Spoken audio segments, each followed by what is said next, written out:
back in Miami, back at Curated. So fresh off of Cavallino weekend. Truly amazing weekend. As you guys know, Cavallino is the end-all be-all, the most highest rated, most respected car show in the world, specifically for Ferraris. If you got a platinum car from Cavallino, you've got something very, very special. Our yellow F50, after we road tripped it 1,200 miles from Texas to Palm Beach, Florida, not only did it win platinum, but it also won the Best F50 award.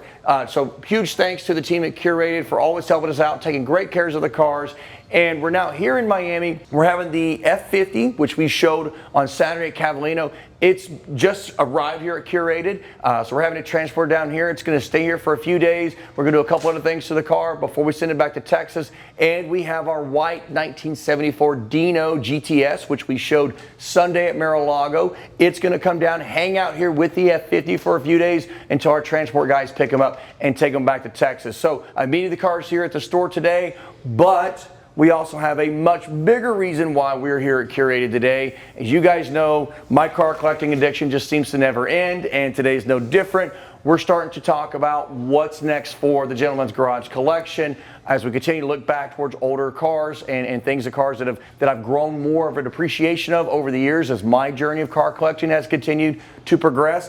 And for the first time ever in my life, I'm actually starting to seriously consider a Bugatti Veyron, and right behind me is a 1 of 8 for the United States black Bugatti Super Sport. So this is a potential we're going to be looking at and talking about today. I'm also considering another variant of the Diablo. You guys that follow the channel know just how much I love and adore my yellow Diablo 6.0. I've said it many times. It is my greatest driving Lamborghini across any variant of any age, of any genre of Lamborghini.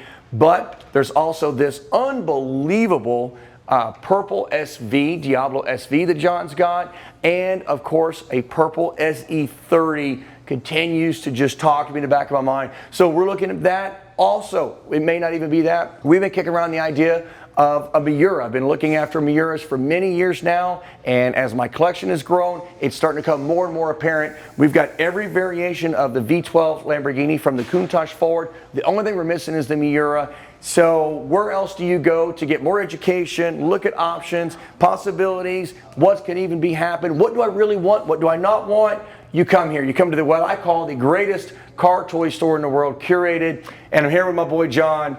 Always a pleasure, brother. Always a pleasure. Thank you, sir. Thanks for having me again. Thanks for the kind words, well, man. Damn, this is like head of PR now. Yeah, this is the guy. This is the guy. Listen, huge thanks again. Our car could have never won platinum. First of all, I wouldn't source the cars that we have. John basically knows everybody. He knows where all the bodies are hidden, where all the great cars are. But your team did an amazing job prepping the F50. Thank you so much. It came out amazing. Thank you. But again, because of this guy, not only did we win platinum, but Enzo Ferrari, the grandson to the great Enzo Ferrari, was handed us the trophy, Best F50 award, blew all of our minds. How surreal unbelievable. is that? I still can't believe that that's real. That really did happen. So, but his team did all the prep work, got the car ready, and we came away with the absolute best F50. True life moment. Dude, that my wife and I will never forget. Insane. So thank you again for that. Congrats, man. Congrats. Thanks, brothers. Now, what else are you going to take my money with, right? So you know, I overheard you, and listen, I am a massive, massive fan of Bugatti Veyron. I mean,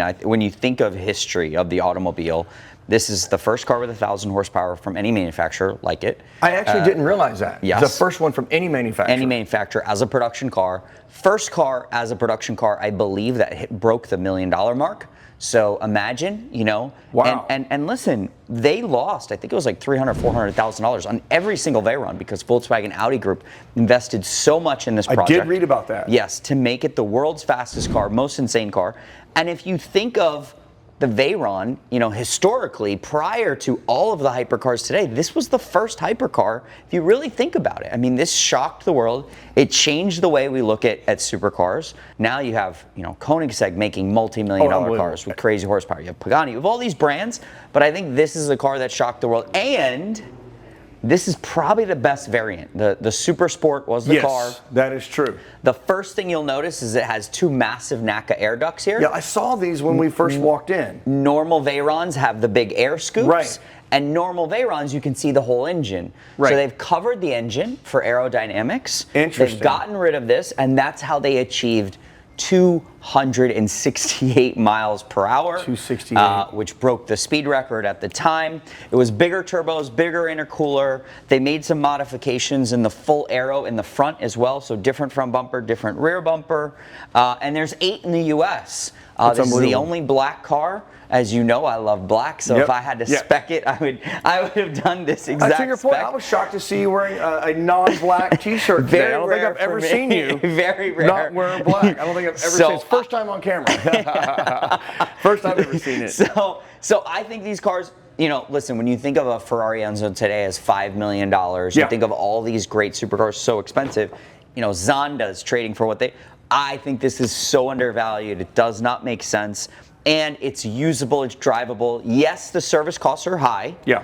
There's no question. But that will get better over time. Bugatti is constantly, you know, investing more into the historic cars, which is super important. That's good to know. Yeah. That's always been a deterrent as well. I mean, I don't know how true it is, but I'm sure our audience has heard some of the same rumors that, oh, it's, you know, $75,000 for 4 new tires, and you got to send it back and have all these different things done. And then there's, I've heard even people say you should budget about $100,000 a year for maintenance on a Veyron. I would say it's not quite 100. It's probably 20,000 and 25,000 a year in service. You should just budget. Yeah. Okay, that's what the annual service costs. Okay, a lot of people defer it a couple of years. So 25,000 a year of service, and then tires are good for 5 years. I doubt you're going to go through a set of tires in a year, but you never know with the way you drive. But the tires right now are about $40,000 to $50,000, and the big cost of that is actually they have to be shipped and then mounted using a PAX machine. It's a special type of machine. Really? Mounted to the wheel. It's like glued to the wheel. They will come up with a better tire package. I've heard it from the direct source. Bugatti will come up with a cheaper tire package for this car. They've invested a ton into that. So, you know, listen, it's not as bad as you think, but it's not, again, it's not $1,000 20 to 25 annually. If nothing breaks. If nothing breaks. But I will say Bugatti's very good about goodwill. They're very good about taking care of people unless the car was abused, unless something happened. But they are standing behind these older cars and investing into the older cars. That is good to know because, you know, with this car, I respected the Bugatti in the Veyron the whole time. I never strongly considered it in my collection because I kind of viewed it more as kind of more of a one-trick pony. It was just all about straight line speed, setting the speed record. And I just wondered, it's so big, so wide. Where are you going to go 268 miles an hour? I mean, come on, you know. How much fun would this car really be to drive? Or would it just be a car that's got this massive engine, these huge turbos, and be boring to drive? So I think here's what I'll say. We've had, I think, 8 or 9 Veyrons in the last 2 years. We started buying them about 2 years ago. I think it's it's a statement piece. It is. So it's not just a car, it's a statement piece. I think much like, you know, I look back in history and I say, you know, Countach, F40, McLaren F1, Bugatti Veyron, cars that pushed forward the world. Every time I get in one, it puts a smile on my face because it feels like you're piloting literally like a private jet. Like the sounds it makes, the intercoolers, the noises, the wing, how it adjusts constantly. So it's definitely a sensory experience. And when you hear the car and the exhaust notes, it's intoxicating. The power's a blast. It's pretty cool. Now, how well does it actually put that power down, though? Yeah?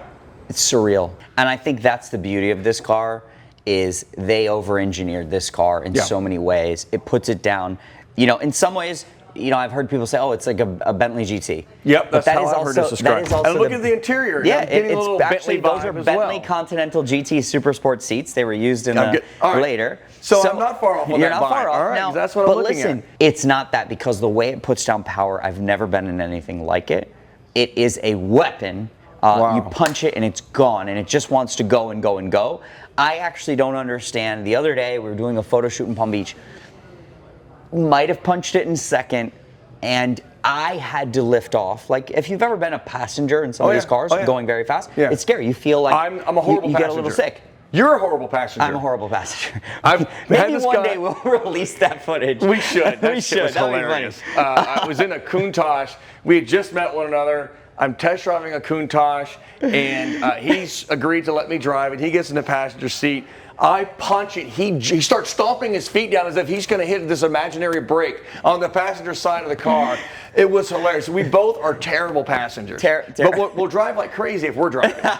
We're horrible passengers. Absolutely terrible passengers. So I had the same quick fear reaction as the driver in second gear. And I let off at about 6,800 RPM. I was like, okay, that's it. And what is this red line to?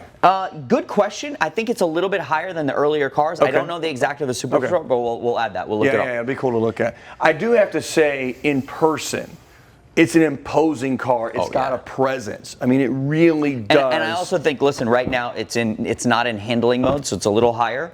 But when you put it in handling mode, it drops down about an inch. Wow. And the rear wing pops up like this, and it has this as soon as insane you put presence. handling, the wing already comes out? Wing comes up, it's fixed, the car lowers down. There's some, under here, there's active aero, the vents open up. I mean, this is a weapon. It is beautiful. It's just got such a presence about it. Yeah. So those of you guys who've not seen a Bugatti in person, I haven't been around many myself, and I've definitely never been this up close and personal. One where like I'm actually considering maybe purchasing something like this. It has an unbelievable presence about it for sure. Now, this one being one of 8 is absurdly expensive. Yeah, I mean, today it is expensive. A Super Sport variant is going to be around $3.5 million, maybe a touch under that. That's a lot of money. It's a lot of money. It's a lot of money. But I do actually think they're undervalued when you start thinking of other cars like an Enzo, all these cars that are that much more expensive. I do think they're undervalued. What's the market right now for a regular Veyron? I've actually seen the market getting stronger on them. Oh, much stronger. So I would say a regular not regular, but nothing regular about a Veyron. A standard 16.4 coupe today is probably anywhere from 1.5 to 1.8, depending upon spec. There was a lot of goofy specs. Yes, there were. It was a goofy time. There was a lot of bad interesting buyers at the time too. A lot of interesting buyers. Yeah.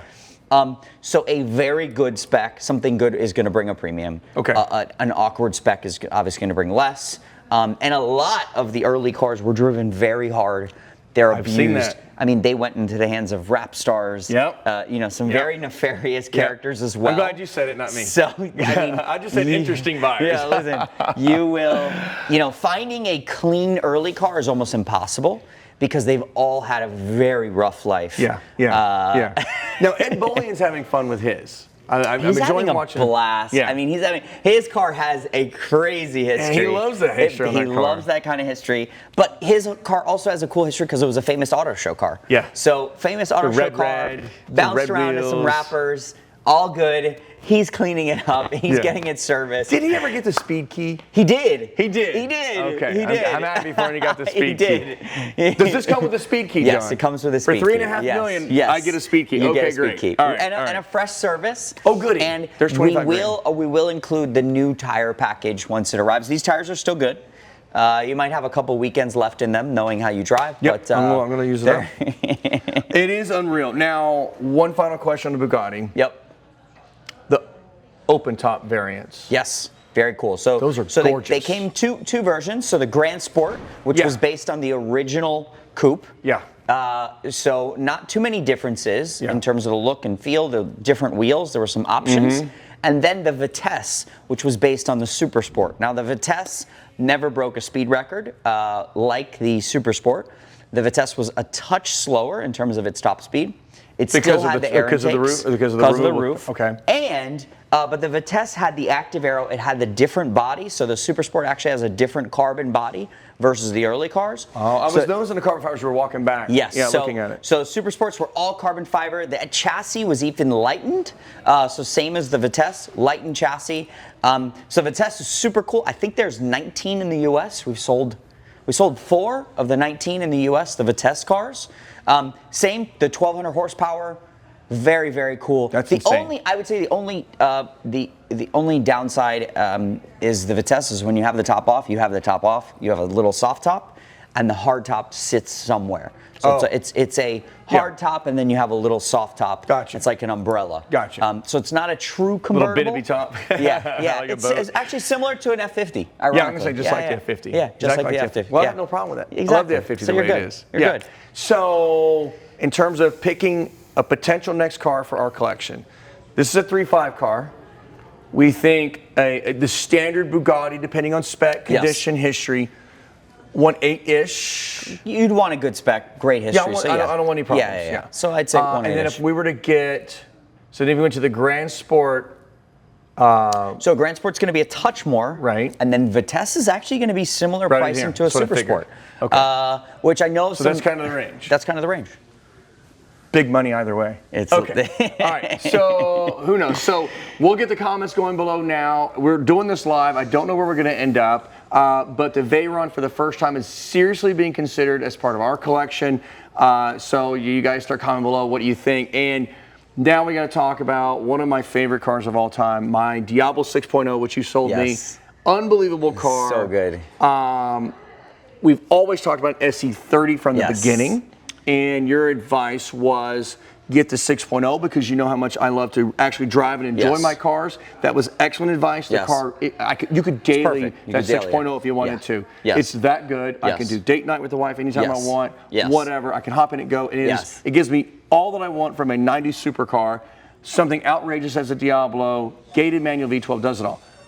We've always talked about SE30. And you said, don't start with that, it's too radical. Yes. If you're gonna have a second Diablo, that's an option. But also, this unbelievable Diablo SV. So why don't we do this? Let's talk about this SV, and then we'll circle back to this. But they're both in SE30 Viola. Yes, so that's what makes this specific car so special. So obviously in 1993, September of 1993, Lamborghini launched the Diablo SE30 to celebrate the 30th anniversary of the company. What's so cool about that car is, listen, this is their first entryway into a car like a race-inspired car. This is a purpose-built car, built as a lightweight special. We'll have more about that on our channel very soon. Oh, good.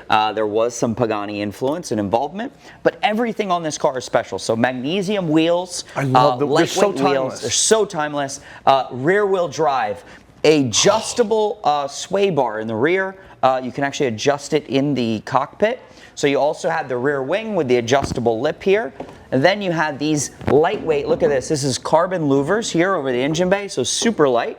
The SE30s also had different cams, different clutch, a lot of different things in the engine bay. So a faster revving engine, a lot more horsepower in the engine. And then most SE30s had a fixed window with a small little Lexan roll down window. Does this roll down? This actually rolls down. Oh, that's hilarious. That's even smaller than the Countach. It's smaller than the Countach. And I think what's so cool about SE30s is their use of carbon. Before really, you think of the fit and finish is absolutely beautiful. That's 1993, 1994 matte carbon. This car is so clean on the interior. It almost looks like it's been refurbished or restored. It does actually, and it's really clean. It's a very, very nice car. We sold it to a great client and friend, Pet Fred, and so the carbon door panels, carbon full interior, center console, everything on this car is made to be lightweight. Even the front hood is carbon, rear fenders. I mean, everything is carbon. So again, this was a purpose-built car, one of 150 in 93. I look at it as a Lamborghini's F40. I would agree. In many ways. I would agree. And again, what's also cool is these cars also had the traction control from the F1 department. So Lamborghini had a struggling F1 division. And they used traction control, which in 1993 was almost unheard of. In this car, there are rumors, basically, but it was true, there was so much torque in this car, they would actually crack the magnesium wheels. They would actually put stress on the magnesium wheels. So very fast car, very lightweight. Now, the reason why I say a 6.0 is more drivable, obviously, SE30 has very, very aggressive front arrow, so it's very low, like your F40. Oh, wow. It's super low. It will scrape. Low. It just will. Like the F40, I know it does rub. The windows obviously is a you know, having windows that don't go down. Obviously, it's more it's lighter, but it isn't your everyday driver like a 6.0. So when you go through the drive-thru, you just got to raise your door to get your burger and fries. It's the only way. You're not getting through that window. It's the only way. But this car is just, I think it has aged so well. The color is, I love this color so much. We have the Rivuelto. Yes. As soon as they come out with the Rivuelto SV Roadster, I'm ordering it in Viola SE30. Oh, that'd be so I'm going to good. do blue Alcantara on the interior. It's going to be a major throwback to this car. Of course, not this interior. I've seen one that you've had with the blue most Alcantara. actually had the launch color was the purple metallic with the blue Alcantara. It's gorgeous. It's just so, which you think is so shocking for 1993 too. So again, that's what I love about Lambo, and that's what makes the SV cool. Yes, is SV came out later. So it was built as the sport version of the Diablo. I mean, Lamborghini could not sell Diablos in this moment. The business plan for the world was about 180 cars for the entire world, yes. Unbelievable. So they had the VT Coupe, they had the Roadster, and the idea was, how do we sell more cars? Let's build a sport version. But what they did was, again, rear-wheel drive.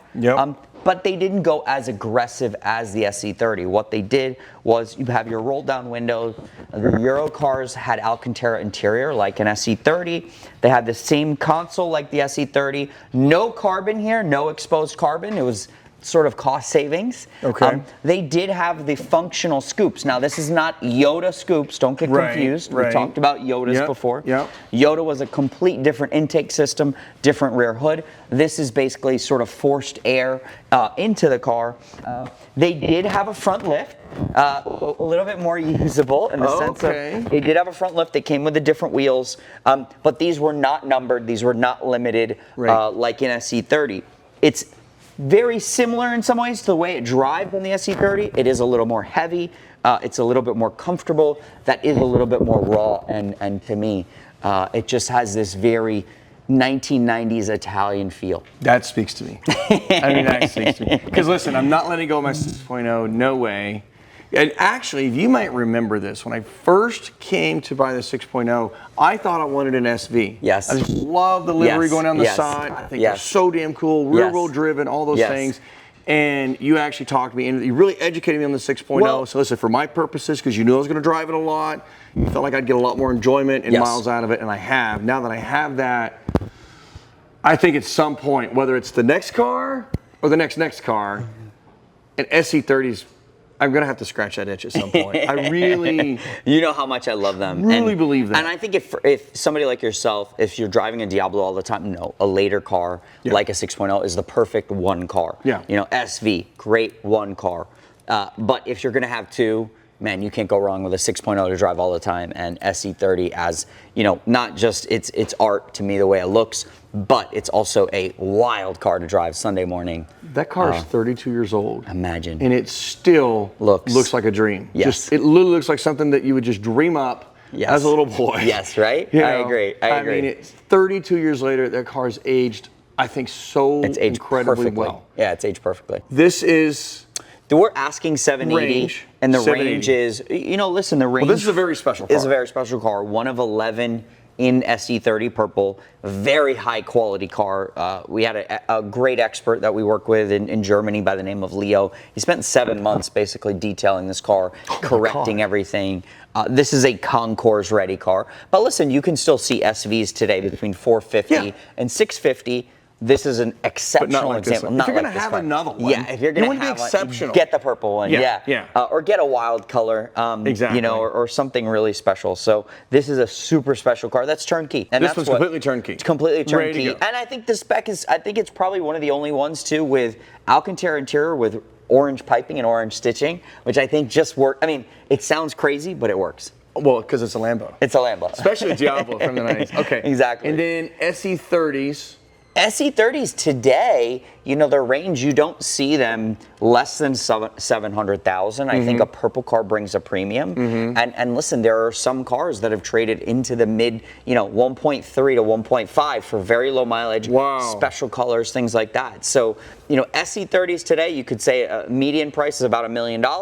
Purple's going to bring a premium, and mileage is everything. So, you know, it's hard to find nice SE30s today. And there's nothing wrong with a high mileage car. In my career, I like a car miles. They've been driven, they've been maintained. And we get a ton of comments on our channel sometimes. Oh, you guys just listen. In the period, when these cars were new, you know, not everyone respected them the way you use and enjoy a car. You respect it, you service it, you treat it right. Maintain it. So sometimes I do steer away from the high mileage. Well, they've been abused. It's one thing to be driven and enjoy, another one to have been abused. Yes, correct. And you're right. Listen, even that. Listen, you guys have seen on our channel, we bought back my very first Lamborghini, which was a Murcielago Roadster. When I had it, I put a lot of miles on it. I drove it, but I maintained the hell out of it. When I bought it back, we spent over a year fully restoring that car.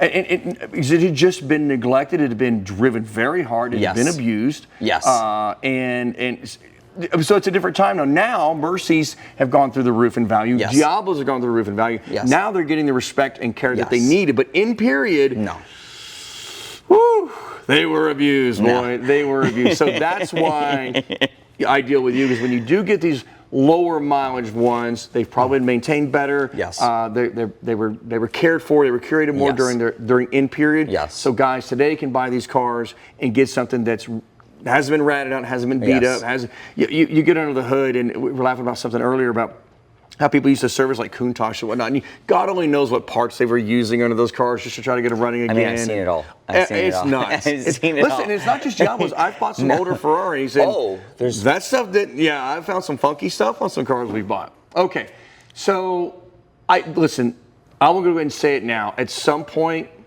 an SE30 is going to be in the collection. You don't have a purple SE30 today, though. It's for sale. Not today. Damn it.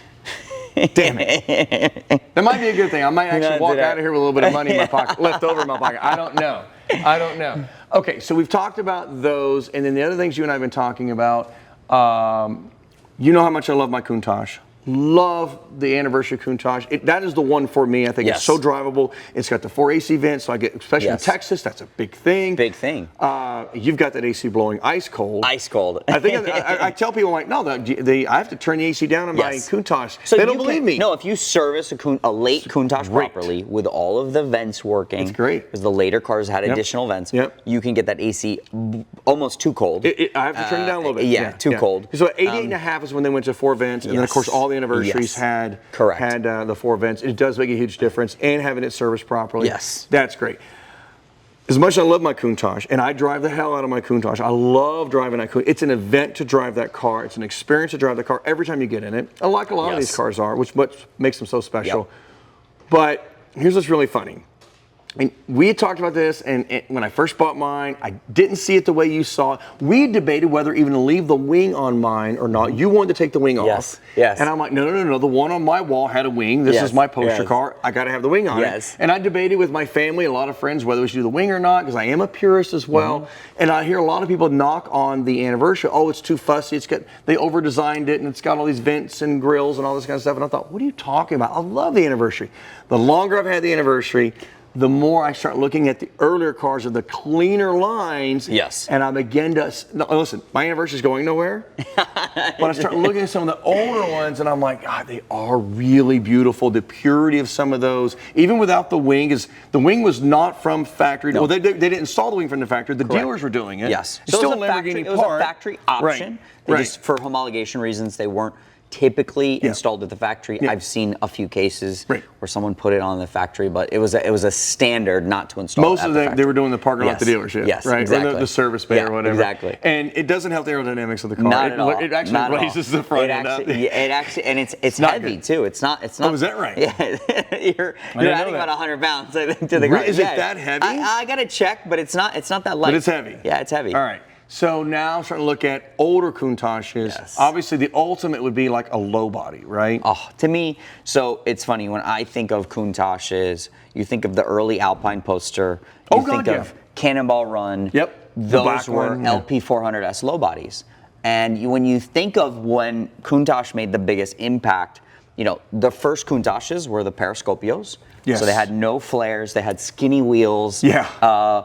You know, but I think this next generation of collectors don't relate to that car. They don't. I think what we relate to is those early poster car days, which is it's the lower roof, it's almost slammed to the ground. The suspensions, the front wheels are tucked inside. Or no? We do somewhere. So we have a 5000S there, which I could show you. So let's at least go look at that. So you can at least see the clear lines I'm referring to, and then you lead the way. So you can start to see some of the differences. You know, you see.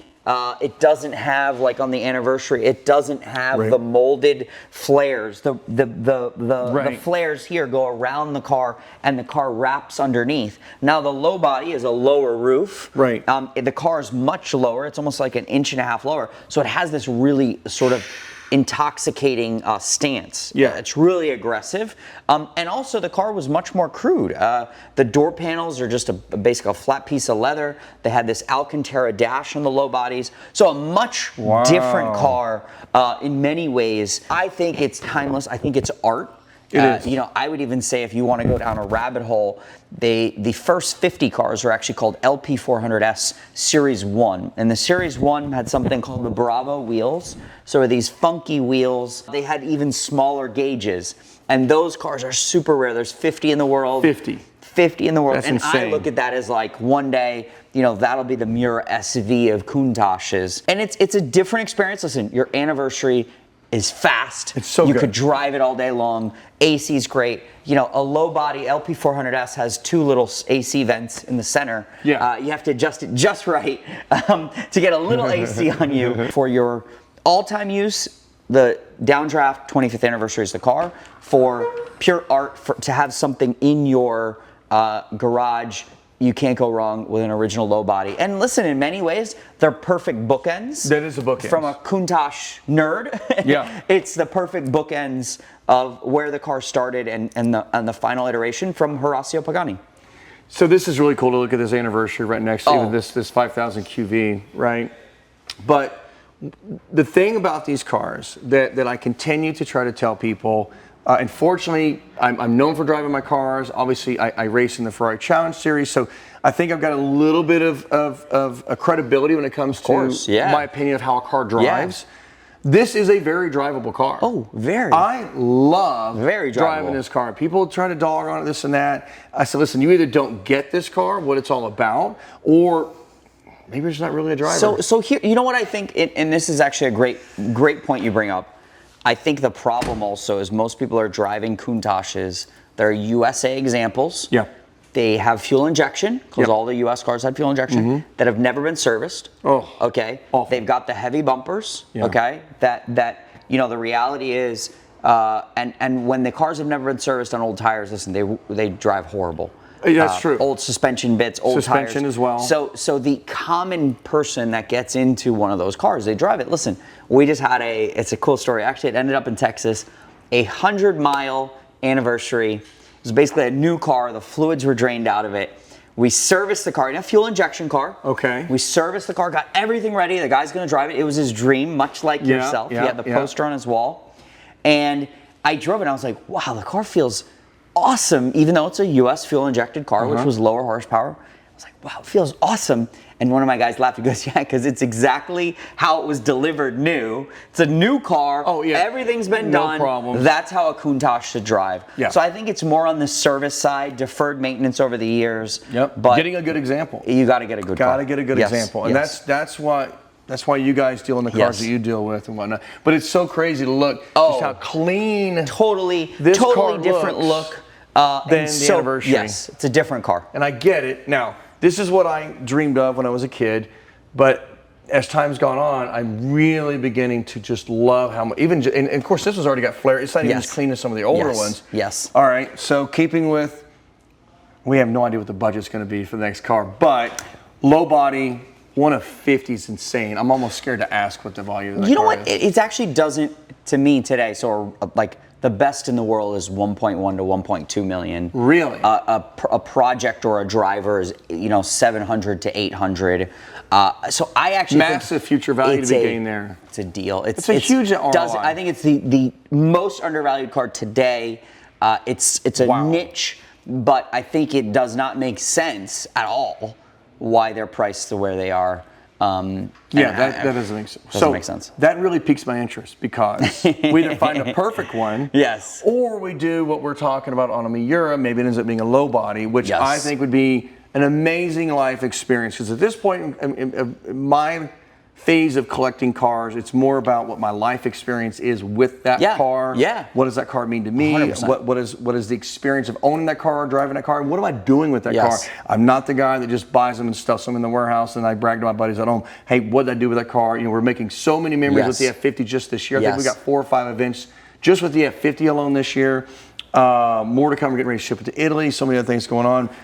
You made a mention of something earlier today, and it's really burning in my mind. The more we keep talking about everything, I'm like, this might be the next adventure, whether it be a low body or one of these. I won't let it so damn bad. So this is an SV, so it's got the wider rear hips, the wider rear wheels, no eyelashes. No SVs had eyelashes except for one. Ferruccio's personal car. Really? Yeah. Wow. So this is the ultimate 150 for the world. 7 in Arancio, so super rare. But listen, even though red was the most common color, they look stunning. Red with the gold wheels, the gold bottoms. I'm in love with the SV. It's an easy car to drive too. People don't realize. That's amazing to know. They rev quick. They've got a lot of power. They're very cool. Got a lower position of seating. I'm in love with these cars. I think they're absolutely fantastic. I'd love for you to end up with a Miura one day. So there's 2 ways we can buy these cars. One is, and we've talked about it, so I know on a Miura SV, the money's going to be around 3.5-ish. Yes. Right? Condition and spec depending, like anything else. Or we do something that you mentioned earlier, make a real memory out of it, find one, send it over to Italy. You've got the connections with the right people there to restore it. It can be done in a couple of months, which blows my mind. Yes. I mean, listen, it depends on the level of what it needs. Sure. But anything is possible, and staying on top of it. I mean, I am a big believer of, you've got all the right artisans in Italy there. Yeah. It's one of the most beautiful places in the world. The best people don't food realize in the world. It's all in a little area. It's, right? I mean, like a 30-mile area. It's called Motor Valley for a reason. Right. You've got the former Bugatti factory, you have Ferrari, you have Lamborghini, you have Maserati, and then they're all right there. All of the artisans around it. So amazing. All of the best restoration shops, and it's magical. It's magical. So the idea, he mentioned it really just kind of passing earlier, and now it's really growing in my mind, is to buy a car that's ready for restoration. Not necessarily one that's just too far gone. I don't think we want to do that. But one that's ready for restoration. Yes. We could buy it hopefully right. Yes. And then not only send it to Italy, get it restored, but my wife and I go spend a couple of months over there, and I actually get to be a part of that car being restored, brought back to life, fit, finish, detail, everything. Get to be a part of the project, get to work with the artisans directly. I can't think of a greater life experience for a true car guy. B, it's Italy, which I don't have to twist my wife's arm to come hang out with me in Italy for a couple of months. She loves it there. But more importantly, it's one thing to buy a car that's already all been done. It's another, I think, to be a part of that car being restored. Because this car is one of the nicest ones I've ever seen. Oh, it's an incredible car. I mean, this is unbelievable. Yes. So to buy a car and bring it to this level and be a part of it and to get to know the people and have dinner with them and have lunch with them and meet with them at the facilities, a couple times a week, all while this is being done, and get to see all of it happening and be part of it, that might be one of the most ultimate life experiences I think a car guy can ever have. I agree with you, and it's funny, every time I have the opportunity to go there, I learned something new in the process. Yeah. Some of the original guys that did the interiors brand new on the cars are there. Some of the guys that were engineering from and the tuning. 60s? Yes. Jeez. So you meet all these interesting people, and it's the food is just a different level. Yeah. But we've talked about this. So the great thing about Italy and food is because it's all so fresh. There's no preservatives and this or that. You get to eat amazing. And I've never come back from Italy and having gained weight. No. So no. I love that part. So Yes. get to eat all I want. Get to be a part of a car. So here we are. So there we are. Those are the real options of what we are strongly considering next for the Gentleman's Garage and for our collection.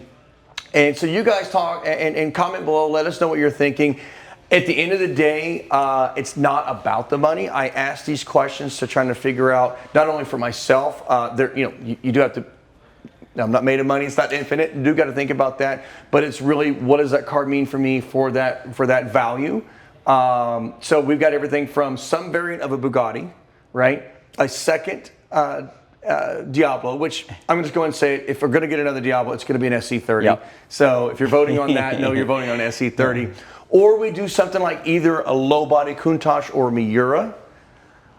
On camera, I'm leaning more towards a Miura to have that kind of experience where we buy it, Yes. send it over, Yes. be a part of the restoration, Yes. spend time in Italy, get it done. How romantic is that? The car gets finished, you've been a part of it, and then you spend another week or so driving around in something like this, freshly restored in Italy. Insane. Unbelievable. Insane. You guys let us know what you think. John, you'll be the guy making it all happen. Thank you at again, some brother. point in way. So I guess we found a new way, another way for John to take some of my money. But there we are. Let us know what you guys think. Thank you so much for being a part of this. I can't wait to see how this turns out. I'm really thinking hard about this Miura trip in Italy. Talk to you guys soon.